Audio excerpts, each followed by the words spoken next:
वहाँ क्या कर रहे हो?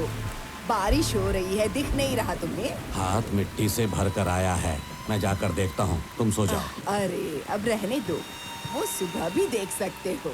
किसी ने अगर देख लिया तो मुसीबत आ जाएगी, हमें संभल कर रहना होगा। तुम जाकर सो जाओ। अच्छा।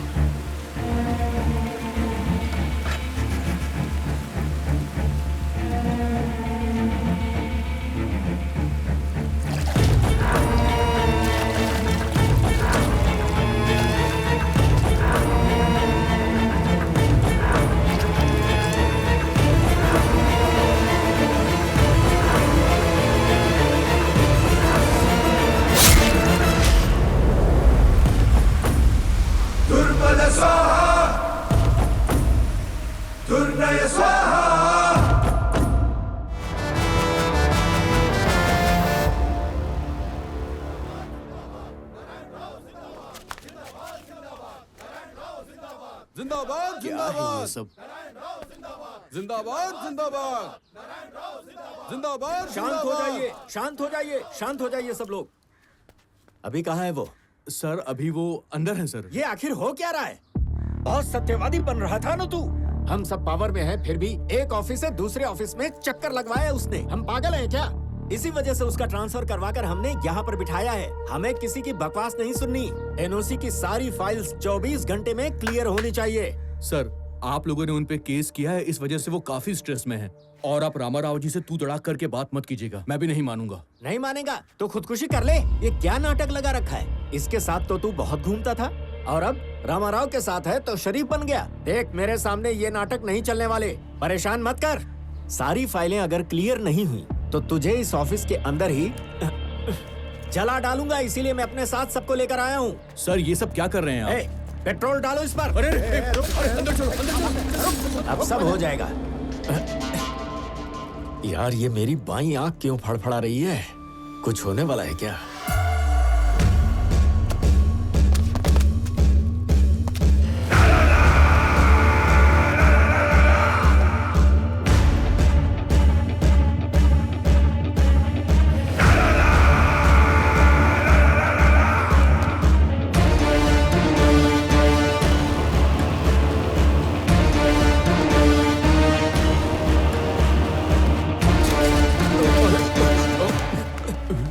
ये क्या था?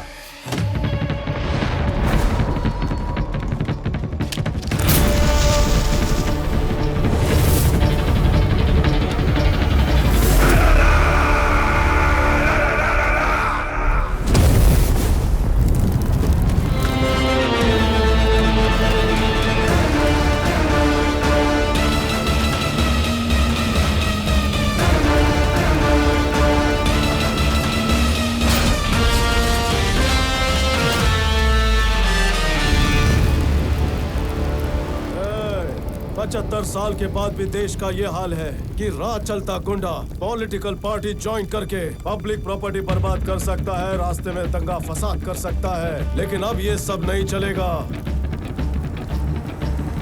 Out out.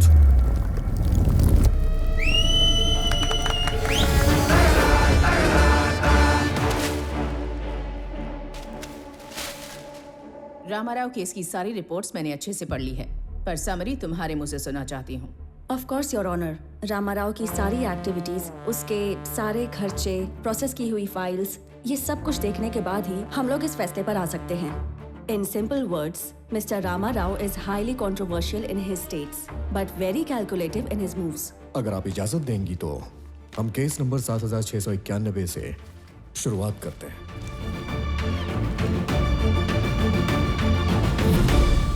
मैं जब कलेक्टर की पद पर हूं तो भारत सरकार ने एक आयुर्वेदिक केंद्र का शुभारंभ मेरे हाथों से करने का विचार किया। ये मेरे लिए बहुत खुशी और गर्व की बात है। हमारी सरकार ने 3325 एकड़ की जमीन दी, ये हमारे लिए जीत की बात है। हमारे डिप्टी कलेक्टर रामाराव की वजह से ही ये कार्य मुमकिन हुआ है। इस एग्रीमेंट को जल्दी रद्द करना है। इस एग्रीमेंट को जल्दी रद्द करना है। इस एग्रीमेंट को जल्दी रद्द करना है। हरकी हाइतो जी, sir, as a token of appreciation to mister Ramarao, felicitate him, please sir. Congratulations. Thank you so much. ये सब कुछ अभी के अभी बंद करो। सर क्या हुआ? पीछे के दरवाजे से कंपनी वाले आए हैं, ये बात किसानों को पता चल गई है सर। सब लोग बैरिकेड तोड़ के अंदर आ रहे हैं। ए सुनो, इस कंपनी वालों को सुरक्षा दो और रूल के हिसाब से एसपी को इन्फॉर्म करो। जाओ चलो सर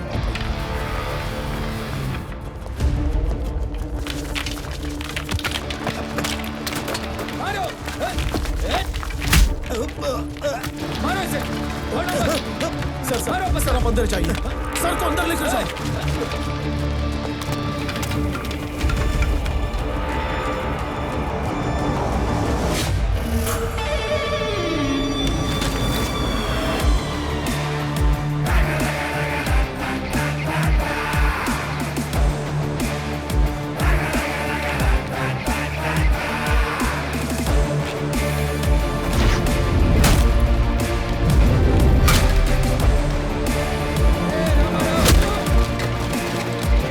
सारे पैसे दे दिए, जमीन का पोजीशन दे दिया, फिर ये सब क्या नाटक है? पेट नहीं भरा क्या? सही कहा, नहीं भरा। अरे तुम जैसे लोग किसानों के हत्यारे हो। हमारे उपजे हुए अनाज खाकर हम पर ये अत्याचार करते झूठे हो। आरोप लगाकर जनता को बहका रहे हो। ये नाटक नहीं चलेगा। निकलो यहाँ से, निकलो, जाओ।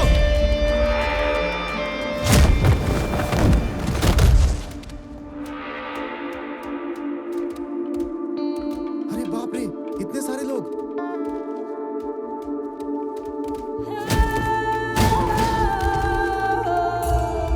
जितना सोचा नहीं था, यहाँ तो उससे भी ज्यादा लोग आ गए।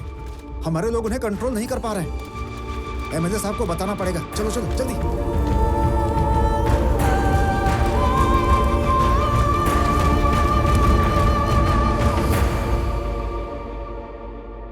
देखो रामाराव, लगता है हमने जो मेहनत की है वो बर्बाद हो गई। ऊपर से ऑर्डर आया है कि बात हाथ से निकलने से पहले इस प्रॉब्लम को सॉल्व करो। अगर ऐसे गुंडों से गवर्नमेंट डरने लगी तो आम जनता का क्या होगा सर? अंदर डाल के 3rd डिग्री दो, सुधर जाएंगे। ये किसान लगते हैं, गुंडे हैं। अबे तू क्या मुझे इस तरह से घूर रहा है? बात को आगे और मत बढ़ाओ, छोड़ो इसे। अगर ये झगड़ा बड़ा होगा तो नेशनल न्यूज बन जाएगा, ये वेंचर रुक जाएगा। इसीलिए सेंट्रल मिनिस्टर बीच में आकर कॉम्प्रोमाइज के लिए बोले हैं। इस प्रोजेक्ट के अंदर हमारे हाई कमांड का इनडायरेक्टली शेयर भी है। अगर आज ये एग्रीमेंट नहीं हुआ तो मुझे पार्टी से उठाकर बाहर फेंक देंगे। सर, लास्ट मिनट में हंगामा करके ये लोग हमें ब्लैकमेल करने की कोशिश कर रहे हैं। रामाराव, हमने 1 एकड़ 8 से 10,000 में खरीदी है, पर एमओयू में हमने 50,000 डिक्लेयर किया है। 1 रुपया लगाए बिना दिल्ली हाई कमांड को 20% और हमारी सरकार को 30% शेयर मिलेगा। इसीलिए अब थोड़ा अनऑफिशियल और थोड़ा ऑफिशियल पैसे देकर किसानों को मना के ये सब रफा दफा करना है। तुम घर जाओ, हम किसानों से बात कर लेंगे। तुम लोग रहोगे तो लड़ाई बढ़ेगी। तुम जाओ जाओ रामाराव। उस दिन रामाराव को समझाकर घर भेज दिया गया और किसानों को 1 एकड़ पर 50,000 ज्यादा देकर एमओयू को क्लोज कर दिया। और कुछ दिनों के बाद एमएलए सत्यनारायण को रामाराव पर शक हुआ। एमओयू पर जो कॉन्फिडेंशियल रेट लिखा हुआ था वो किसानों को बताकर उन्हें भड़काया। रामाराव से पैसे वसूलने के लिए उसने उस पर केस कर दिया और जरूरत के समय एमएलए ने किसानों का साथ छोड़ दिया। उसमें रामाराव का कमीशन है, ये बात पे भी उस पर केस ठोक दिया गया। रामाराव, रामाराव, रामाराव।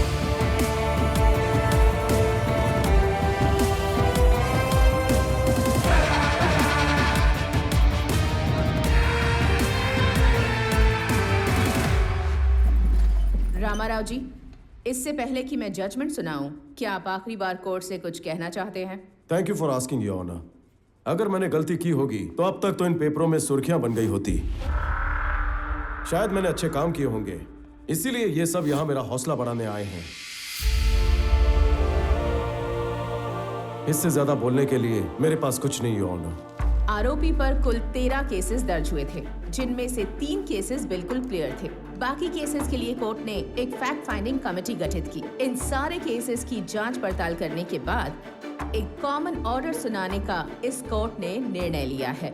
सारे केसेस की तहकीकात करने के बाद और कमेटी द्वारा पेश की सारी रिपोर्ट्स के अनुसार सब कलेक्टर बी रामाराव सारे इल्जामों से बेगुनाह साबित होते हैं।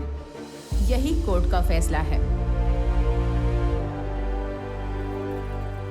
ऑन अ पर्सनल नोट, हर सरकारी अधिकारी जब कोई पदवी स्वीकार करता है तो ओथ ऑफ एलिजियंस के हिसाब से अपना कर्तव्य निभाता है, और ये साबित हो चुका है कि रामाराव जी ने भी बिल्कुल ऐसा ही किया है। अपने अधिकार निभाते हुए उन्होंने कुछ ऐसे काम किए हैं जो उनके कार्य क्षेत्र के बाहर हैं, पर वो सारे काम उन्होंने जनता की भलाई के लिए किए हैं, इसलिए उन पर लगे हुए सारे चार्ज ये कोर्ट इसी वक्त खारिज करती है। The court is adjourned. ये क्या हुआ? अरे रामाराव, रुको। तू इस कोर्ट से बच सकता है, लेकिन मुझसे नहीं बच सकता। देख लूंगा तुझे। इसकी स्माइल का मतलब क्या है? आपके साथ इतना कुछ हुआ फिर भी भूल जाते हैं। अरे उसकी स्माइल की 4 वजह हैं और वो जो करता है उसकी 10 वजह हैं। एक चाणक्य और एक क्षत्रिय को मिलाते हैं तो बनता है रामाराव।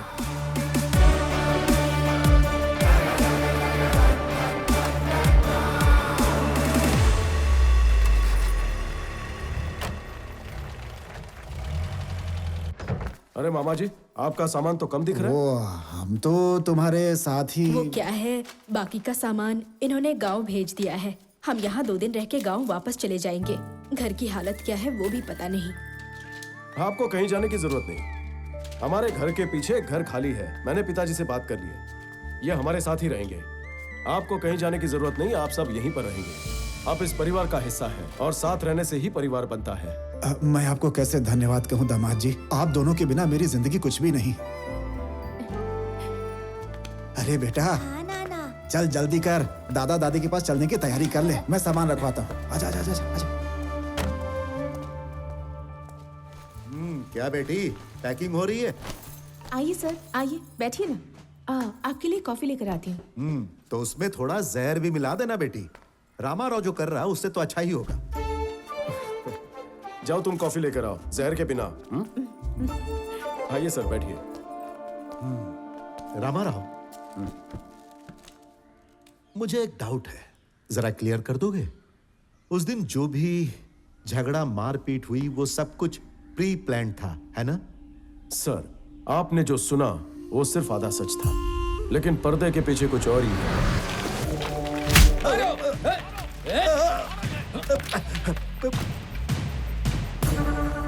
जब मैंने सिचुएशन को अपने कंट्रोल में कर लिया था, तब कंपनी सिक्योरिटी के भेस में एमएलए के आदमियों ने अपना घिनौना रूप दिखाया।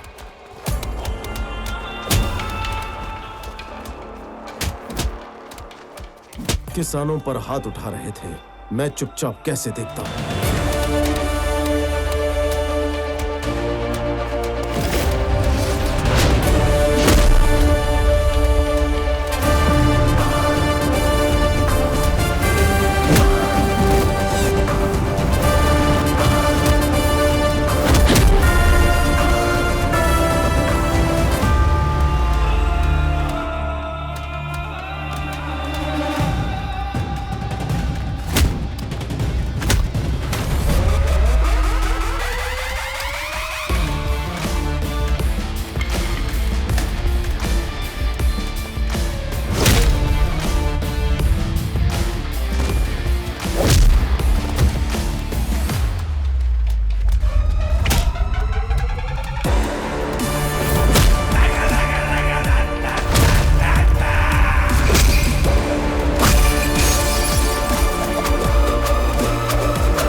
किस लिए?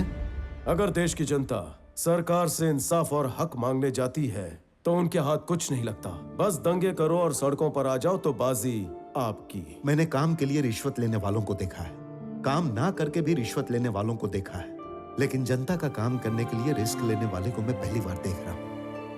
Really I am proud of you. Sorry, लगता है मैं गलत टाइम पर आ गई। नहीं बेटी, सही टाइम पर आई हो। तुम्हारा पति बहुत महान है, इसके लिए मेरे पास शब्द नहीं है। गांव जाने के बाद भी इसे ऐसे ही जीने देना। तुम्हारा पति इंसोमिनियाक है बेटी, मतलब जब तक कोई काम पूरा ना कर ले या चैन से सो नहीं सकता, तो इसे सोने मत देना बेटी। इसका जागते रहना ही लोगों के लिए जरूरी है। ट्रांसफर नहीं रोक पाया, sorry. I am going to miss a revolutionary officer.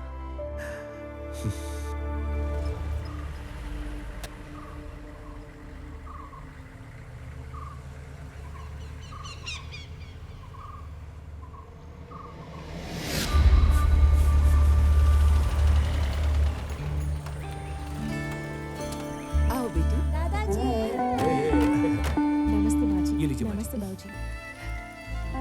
किसी की नजर ना लगे, बाहर वालों की, गांव वालों की, किसी की भी नजर ना लगे। अनंत, ये अच्छी तरह से फूट जाना चाहिए। जाओ। आओ बेटी, अंदर चलते हैं। आओ बेटा।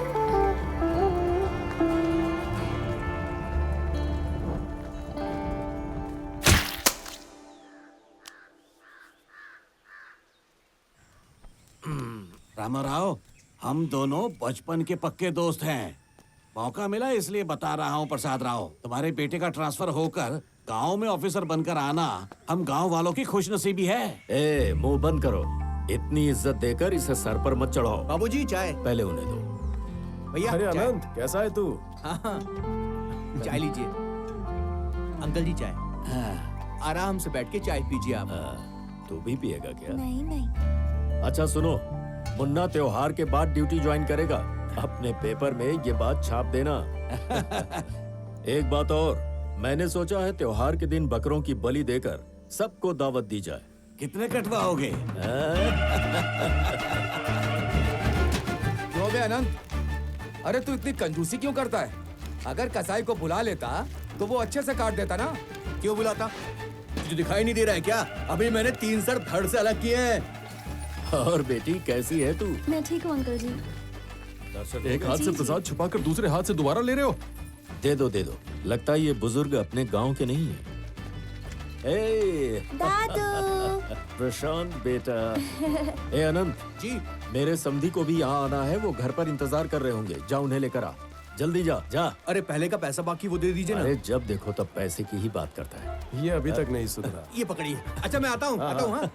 क्या रे, जुआ खेल रहा है? सीआई साहब को पता चला ना तो काट के फेंक देंगे तुझे। सर, हाँ? हम लोग यहाँ पर कुछ नहीं कर रहे हैं सर। अगर आप जोर जबरदस्ती करेंगे ना तो सुन लीजिए, ठीक नहीं होगा सर। क्यों बे, जबान बहुत चल रही है क्या बे तेरी? ये पुलिस वाले उसको क्यों मार रहे हैं? बेटा रामा जरा उधर तो देख। अरे क्या हुआ सर, क्यों मार रहे हो? आखिर बात क्या हुई है? अबे तू कौन सी तोप है जो बचा लेगा? चल निकल, चल। क्या चल रहा है यहाँ? मैं यहाँ का नया डेप्यूटी कलेक्टर हूँ, इस गांव का इंचार्ज रामाराव। बताओ क्या प्रॉब्लम है? ये पुलिस वाला तुम्हें क्यों मार रहा है? ये कोई नई बात नहीं है सर। चाहे कोई त्योहार हो या फिर कोई पार्टी, इनका सीआई ना हम 4-5 लोगों को उठाकर ले जाता है, हमसे खाना बनवाता है और मजदूरी करवाने के बाद हमें ढंग से खाना भी नहीं देता है सर। सर हम लोग इंसान नहीं है क्या? आप ही बताइए, हमें भूख नहीं लगती है क्या सर? सुनो ऑफिसर, ये कहीं नहीं जाएंगे। तुम निकलो, वरना मुझे तुम चारों पर एक्शन लेना पड़ेगा। चलो सीआई साहब को बताते हैं। ठीक है, कोई बात नहीं, जाओ। कबीर? पिछले महीने तक वही काम कर रहा था सर। और हाँ, उस पोर्ट पर अरे बाबू, एक ही बात बार बार मत बोल। ये मेरे लिए कोई मुश्किल काम नहीं है। ये कोई माचिस की डिब्बी है क्या जिसे मैं जेब में छुपाऊंगा? 4,500 किलोचा माल है, मोटे मोटे कंटेनर मध्ये। मेरी तेज नजरों से कुछ भी छुपाना इतना आसान नहीं है साहब। तू घबरे स्वामी, दो बड़े लोग आपस में बात कर रहे हैं ना। तू जा रे और बॉस को बोल दे, माल ढूंढ के खबर दे दूंगा। चल नेग। जी ठीक है सर। तू बोल रहे? साहब वो लड़कों को लाने गया था, कोई बोल रहा था एक्शन लूंगा साहब। अभी तुम क्या कर रहे हो? मेडिसिन की प्रैक्टिस कर रहा हूँ। कैसी चल रही है तुम्हारी प्रैक्टिस? बस समझ लो ठीक ही ठाक चल रही है। ऐसे ही कुछ करने की कोशिश कर रहा हूँ, खुद के सेटिस्फेक्शन। कोशिश करते रहो, मैं चलता हूँ। हाँ ठीक है, चलो बाद में मिलते हैं। कौन है रे? कौन है एक्शन लेने की बात कर रहा था? 4 कान के नीचे खींचने का और लेके आने का। तुम लोग मुंह लटका के आ गए। समझ तो का स्वताला, ढूंढो उसको। साहब ढूंढने की जरूरत नहीं है, सामने ही आ रहा है। किधर है वो? वो देखिए वो साहब।